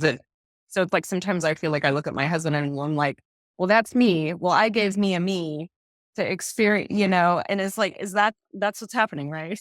Yes, in a way. Yes. Now, it's always your consciousness, we might say, that is creating your own version of, in this example, your husband. And then your husband is, through his consciousness, creating his own version of you. While at the same time, it is both of your consciousnesses that are agreeing to this type of reflective process. Now, you can allow yourself to think about it as deeply as you like and as much as you like, and to twist yourself up in all sorts of different positions, however you choose. But really, it's this idea, this concept that can allow you to just simply enough feel it. So we invite you in this way to allow yourself just to feel that inspiration, we might say, of curiosity, and to do your best, we might say, to just stop there, not to overthink it, but just to allow yourself to feel that ripple, that vibration, that heartbeat of curiosity itself, and play with that. Soak in that space. Again, it's a visceral, sensory experience. Utilize that vibration just to allow yourself more and more and more and more to feel, to know, to breathe, that the one really is the all, and the all really are the one, and that everything really is within you right here and now. And isn't that a joyous curiosity?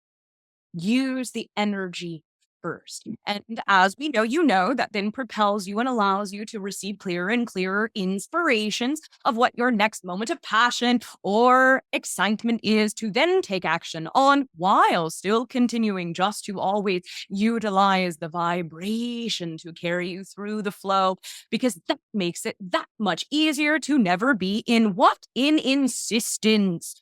And if you continue always just to use the vibrations as your inspirations, that keeps you in the present moment, to continue to know that everything is there for you, simply enough for you to learn more about you, to find those belief systems, that refining process that essentially, in this case, allows you just to feel these sensory invitations deeper and deeper and larger to expand and expand and expand within you. And we promise you, utilizing the energy first and foremost, again, we know that you know this, we promise you this, we are just reminding you, allows you then to know those more specific understandings that might relate to physics or these different ideas, exactly when you need to understand them. They will just pop right into your consciousness. So again, utilize the energy of that curiosity, that joy, that openness, that sparkle, that fizz, to propel you through your reality. And again, when you need to understand different, more specifics, you will. Does this make sense? Yes, absolutely. Well, this is my highest passion, to sit here with my husband and talk with you. I thank you for your time. We thank you very much for your creation of time as well. Oh, got to unmute. Thank you, guys. Awesome. Gina, hop in there with your question. I want to start with wow. Bella, I feel everything you speak, and I've felt it so deeply, and I'm going to try to maintain my emotional composure. I've listened to your interview with Reuben over and over again, went to sleep listening to it last night, so I feel like we were connected in my dream state. I was so excited to meet you today.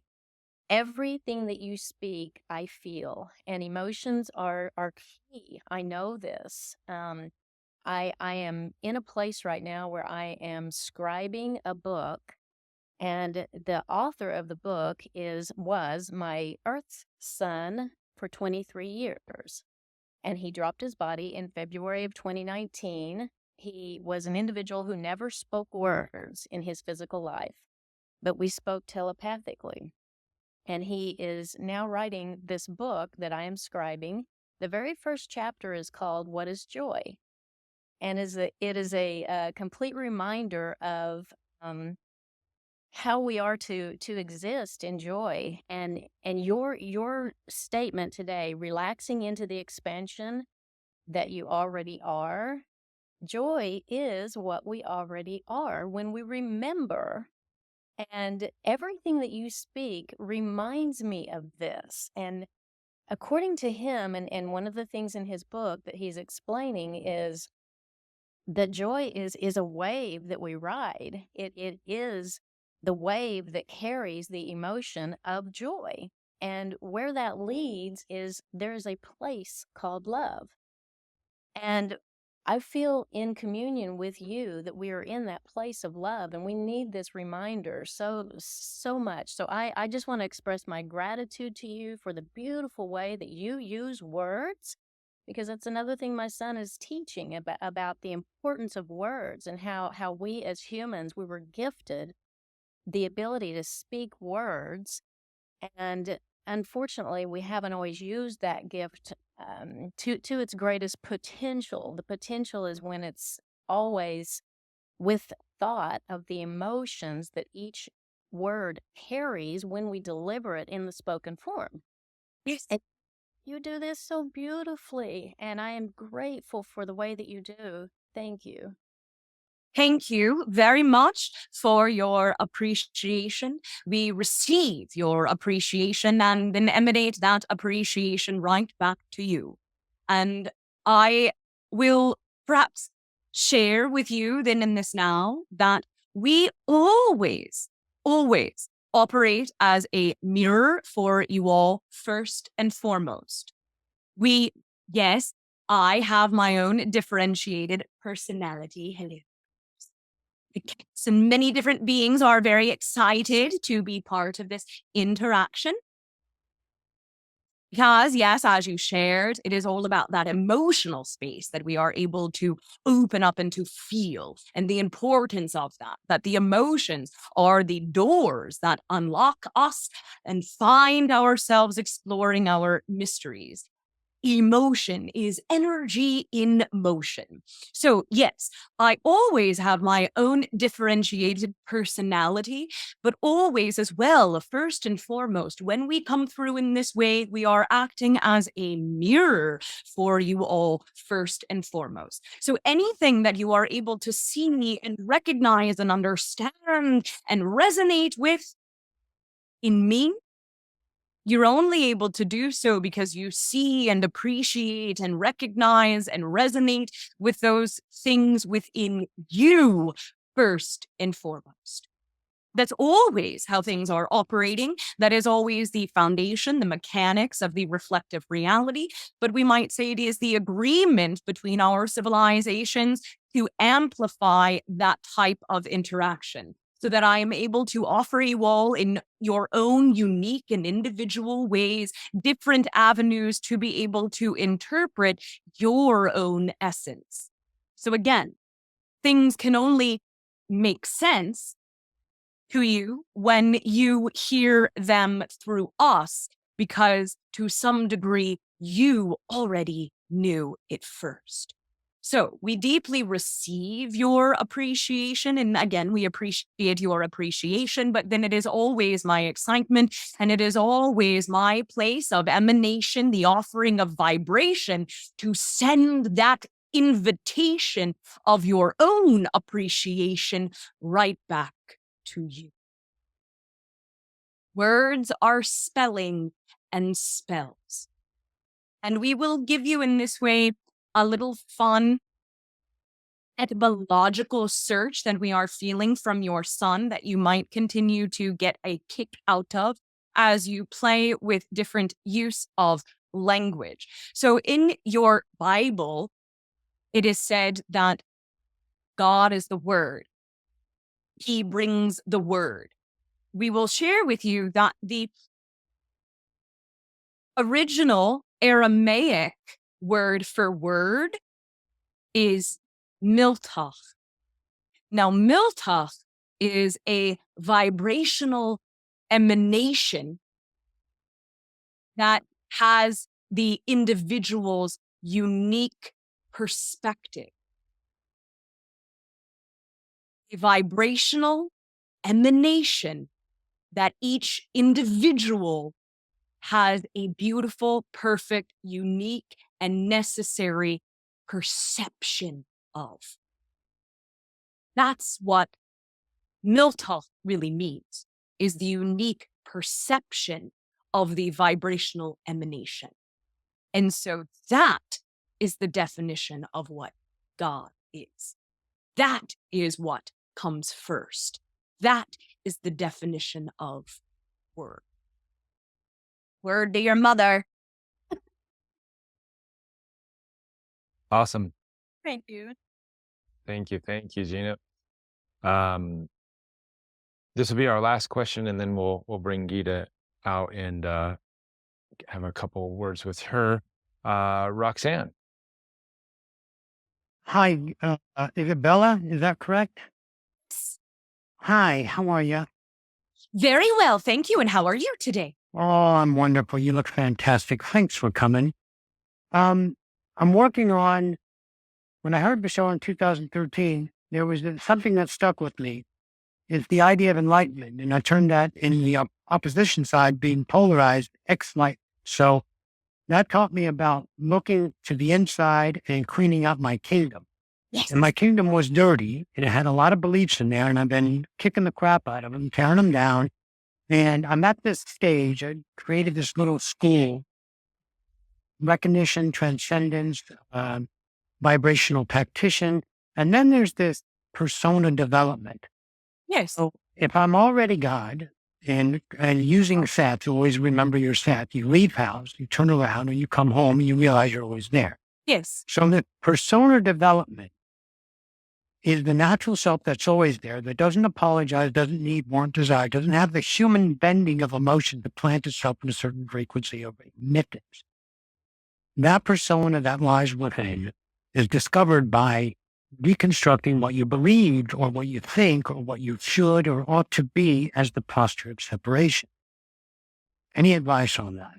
Any more developmental skills besides, or if, what seems to be enough, because I'm becoming more me, but I don't know who me, I only know my memory. My memory tells me who I am. Yes. Well, You know what I'm saying? yes, we understand. And the first Oh, good. I love you. adjustment, we love you as well. The first adjustment that we might like to offer is even the most transcendent aspect of self, the largest aspect of the soul, we might say. It's a bit of a misnomer. And again, this is different aspects of, we might say, spiritual incorrectness that have come through in many different ways. From our perspective, that larger aspect of source still always has a desire. Mm-hmm.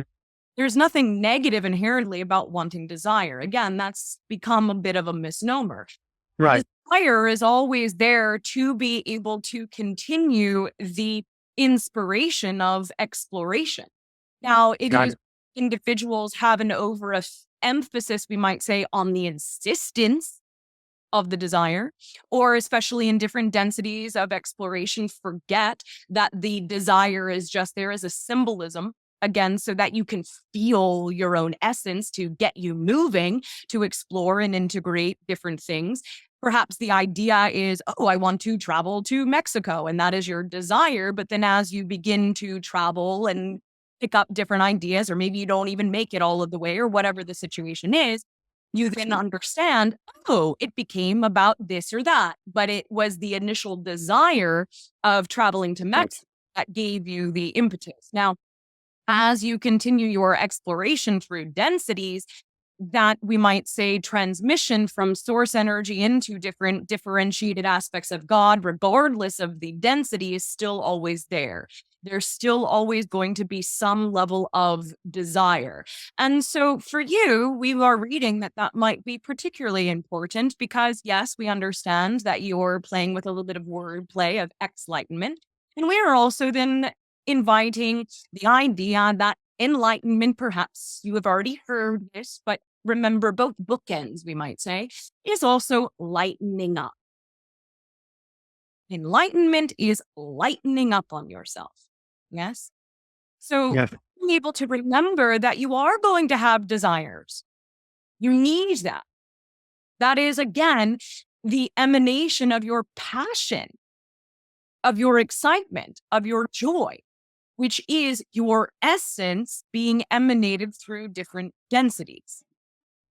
And this may allow you to, we might say, just play a little bit more, to even have more fun, and to trust yourself that the things that are coming through, we might say, are absolutely sufficient. So that you can further deeply know within yourself that all of the different, we might say, themes or classes or ideas that you are sharing are absolutely perfect. And for you to be able to know so deeply within you that there isn't anything more, because you do know that. You agree? Mm-hmm. Yes, I do. We are. We know that everything you are bringing through is fully sufficient. So allow yourself, we might say, to receive, if you so choose, that desire never leaves a soul. Okay. That's awesome. So we thank you very much for continuing your passion and continuing to receive the energy of your desire without ever insisting that your desire is going to look any particular way. Oh, yeah. No expectation. And it's all right. It's all right if you do have a little bit of expectation. This is another, we are very specific with words, but this is another adjustment here. It's all right if you have expectations. That is going to happen. And again, what that is that's just a translation. That is your physical mind receiving the energy from your higher mind that may need to put a little bit of a picture on it. Yes, that's all that it is. Is you're receiving your vibrational translation, your true essence, and the physical mind goes, "Oh, I like that. Maybe it can look like this picture," right? And that's an expectation. That's fine. That's beautiful. That's going to get you moving. Again, it's not having assistance or assumption. That's when you put a grasp on the expectation. So allow yourself to think of the expectation just as a bit of a form, a model, an idea that, again, you know is going to change, and is going to continue to allow yourself to see all of the different facets of you. Because yes, of course, none of us really know who we are, or if we know who we are, that might only be for any given moment. And then we remember that there is a fully new universe within ourselves to continue to explore. It never ends. Never. Isn't that fantastic? It truly is. So again, continue to allow that, we might say, that fizz, that sparkle, that effervescence of your own desire, just for the sake of desiring, just for the sake of your passion, just for the sake of your being, without any insistence, any assumption, to go through you. And that will allow you, again, to know that everything you are bringing through is absolutely sufficient, and you can know that deeper and deeper and deeper, and continue to relax and dance and play in the energy of your passion, because you are truly nothing else. So why would you choose anything else than that energy of your desire, of your passion, just for the sake of it? Yes. That last part. Well, they need dating. You scored. I got it. That was enlightening. Lighten up on yourself, have more fun, and ring all your bells. Thank you. Thanks, Roxanne. I lied about the last question. I want to sneak in a quick question here, if it's okay. All right, sneaky. So you have an awesome furry friend right behind you, and I'm just curious, in Bella's realm, if the cats exist, and how do they show up, and how does that work? Are they in your world? Yes, they are.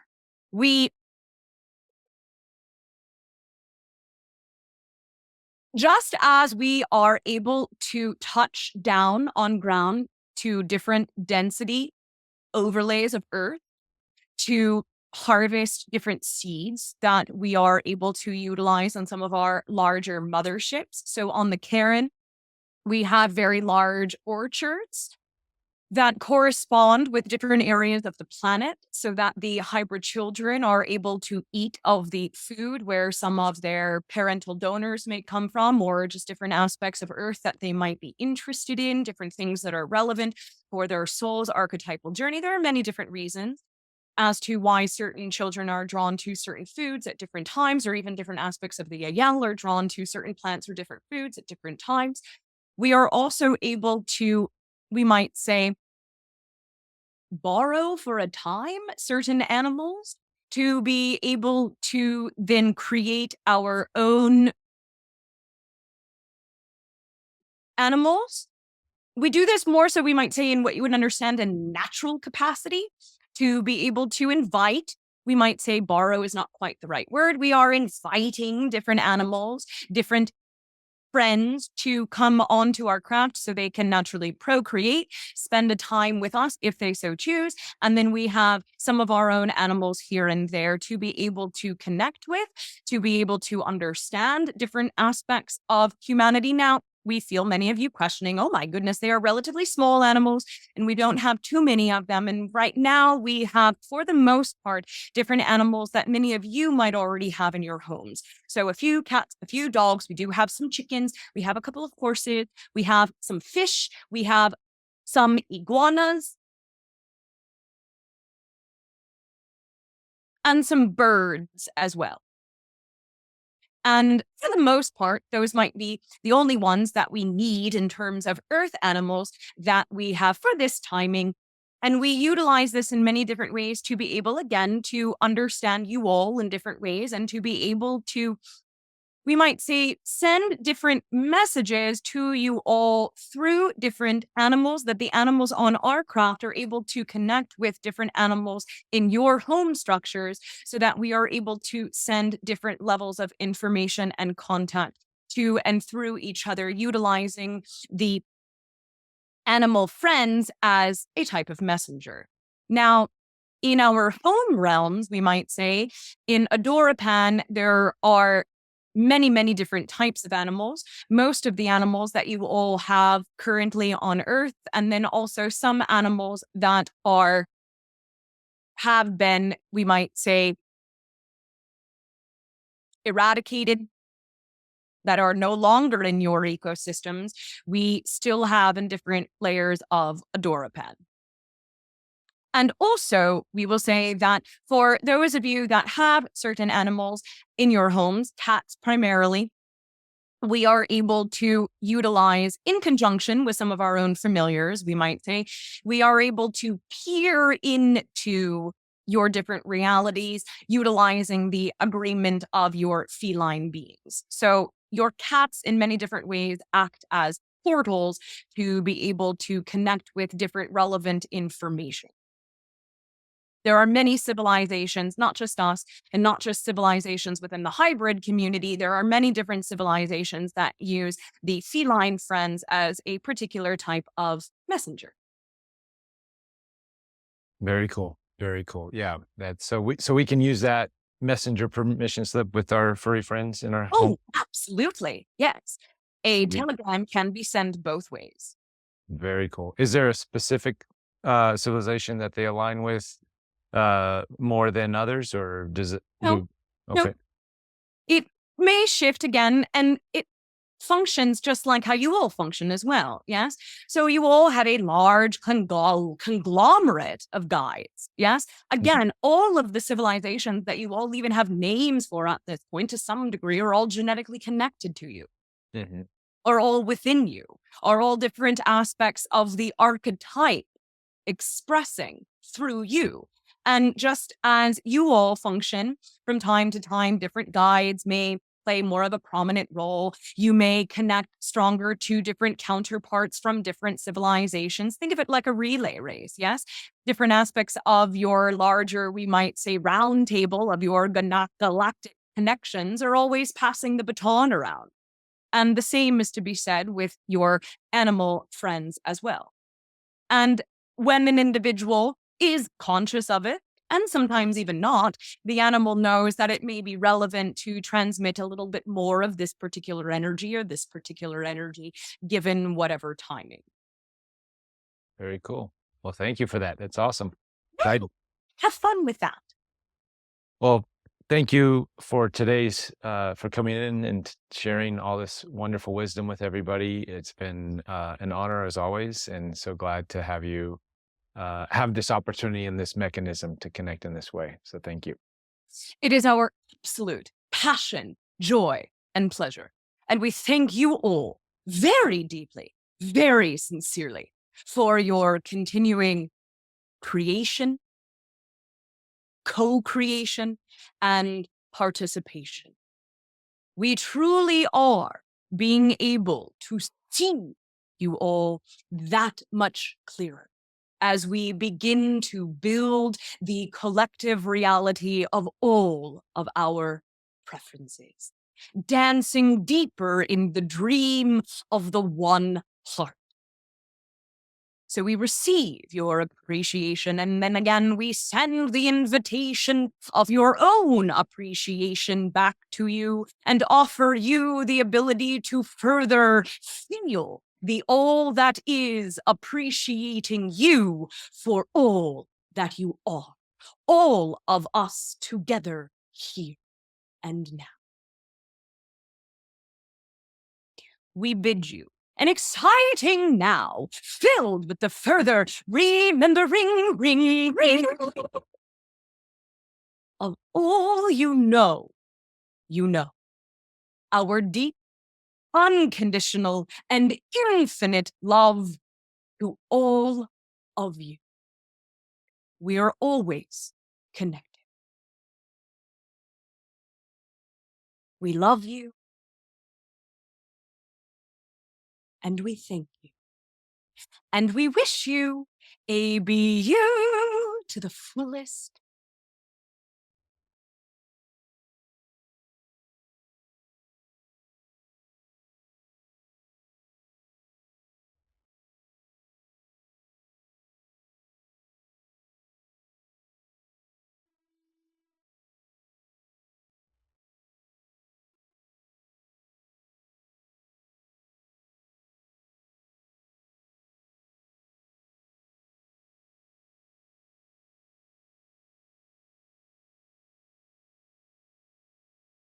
There she is. And your furry friend there, what's your friend's name? So there's two of them. The other one is outside, but this one I call Ron, because they're ginger kitties. And so this one's Ron, and the other one is Ginny, like from Harry Potter. Ginny's outside, but they picked me. And this cat was really interesting when I first got to this new space. And I do the channeling, and I've got a sliding glass door right here with a deck. 4 times in a row after I was channeling, I opened my eyes and there was this cat staring at me. And he's got the most beautiful blue eyes. And then he would just like stare at me, and then he left. And he did it 4 times in a row, where I was like, whoa, I think this is my cat. I started feeding him, and then he pulled a long con, and turned out he had a brother. So now I have two cats. Nice. Yeah. So he likes Very to cool. channeling's happening. So yeah. So for that one, and for most of them, we've talked about this. You're still sort of present, but you check out a little bit. You're in another space. Are you? What are you experiencing in that space? It's, for me, primarily it's emotions. Okay. Always comes through. So it's being able just to feel that love that she just so genuinely has for people. And the other part too is being able to just so fully feel what it feels like to just see it, to just be like, this is just what it is. This is just how it looks. And that level of certainty. And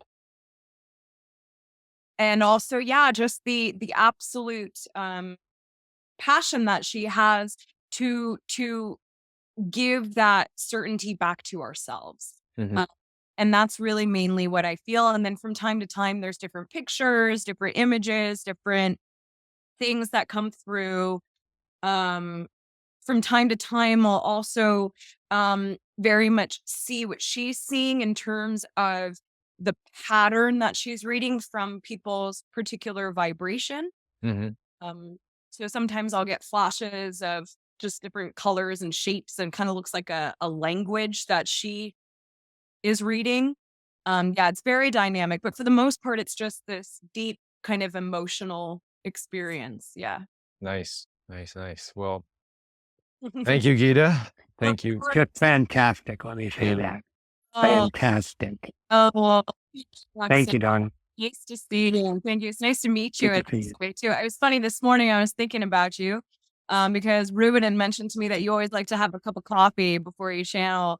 And I was like, oh, I got to have my coffee. I want to sit down. And I was like, oh, like, and you love. So it's really fun to see you and connect with you in this way. I love your work and what you do as well. So thank you for being you.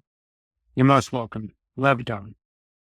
Yeah, and thank you all for coming on. Great questions. We're continuing to grow here, and we're just building every one of these. We'd love to have you on, down the road some more. Let's keep the flow going. Absolutely, and thank you everyone for being here, for being yourselves, and Reuben, thank you so much for doing what you do for all of us, and just for being you. It's really fun to connect with you too. So, yeah.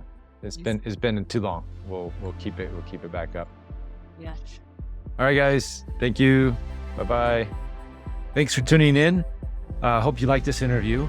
We actually do this every week on my membership portal page. You can access it through interviewwithed.org or click on the link somewhere in here. I'll put a link and come over and join us. You too can ask questions. Every week we have new special guests, and you get to ask questions directly to the channelers and to the beings that they channel. So see you in the portal.